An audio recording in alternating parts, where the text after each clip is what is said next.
Unemployed and running out of time, Liu Shuangfu pedals across China's industrial capital, Guangzhou, hoping to find work. It's a daily cycle, from job markets to factory gates, that ends in frustration. Liu lost his job at a ladies' handbag factory late last year. Broke, he returned to his home village in Sichuan for the Chinese New Year holiday, afraid to face his parents who rely on his earnings. I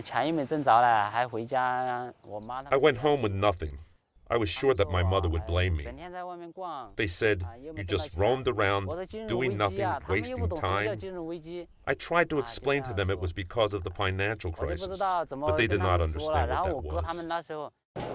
Liu is one of more than 20 million migrant workers in China who have lost their jobs in the last few months, as thousands of factories in major cities have shut down or slashed their workloads.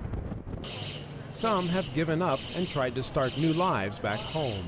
But many have returned to the cities, seeing the tightening manufacturing industry as the only lifeline to support their families.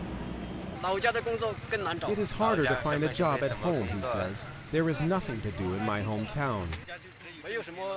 We do not have any skills, and farming is not possible. Unable to find a decent wage back home, Liu Shuangfu came back to Guangzhou, along with his sister and her boyfriend. His sister found a job in a handbag workshop, but Liu was turned away.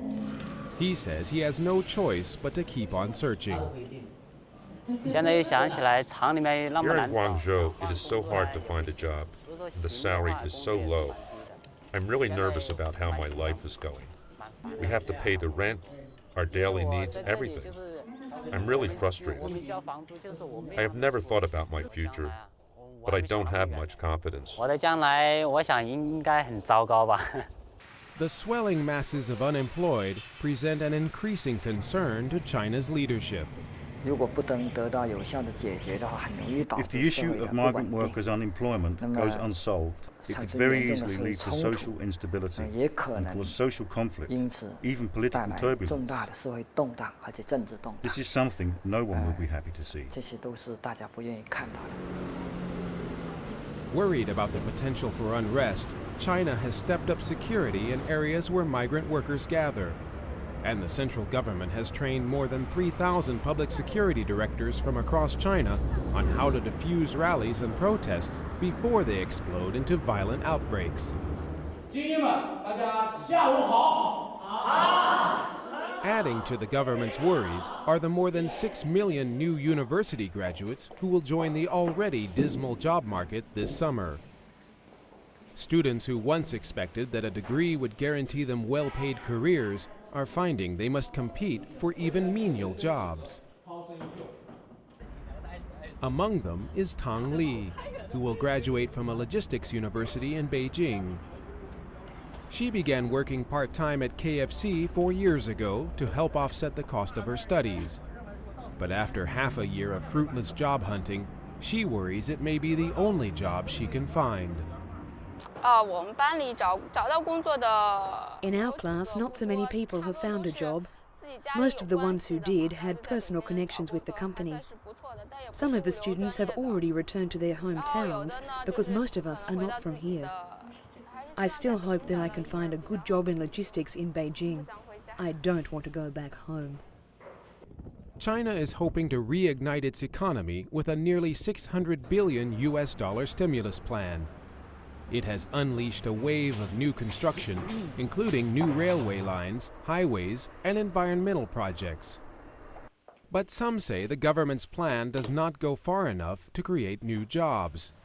Mao Yushi, one of China's top economists, believes the plan is focused too heavily on lifting economic growth rates, which he says do not necessarily lead to a major drop in unemployment. In the recent months, we heard that the crime rate is rising. That means unemployment is related with the social unrest.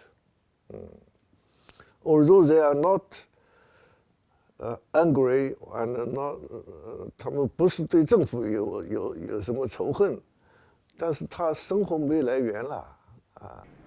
Liu Kaiming, a labor rights activist in Shenzhen, thinks some stimulus money might be put to better use in another way. To solve unemployment, the government cannot use traditional ideas. The most important thing is to improve workers' conditions. We need to provide them basic housing, education for their children, make the cost of living affordable. China's advantage has always been its massive supply of inexpensive farmer workers. They have helped China develop for the last 30 years. So it's time to provide them the most basic living and working conditions. For Liu Shuangfu and others stranded outside the gates of China's factories, better conditions would be welcomed, especially if they come with a salary.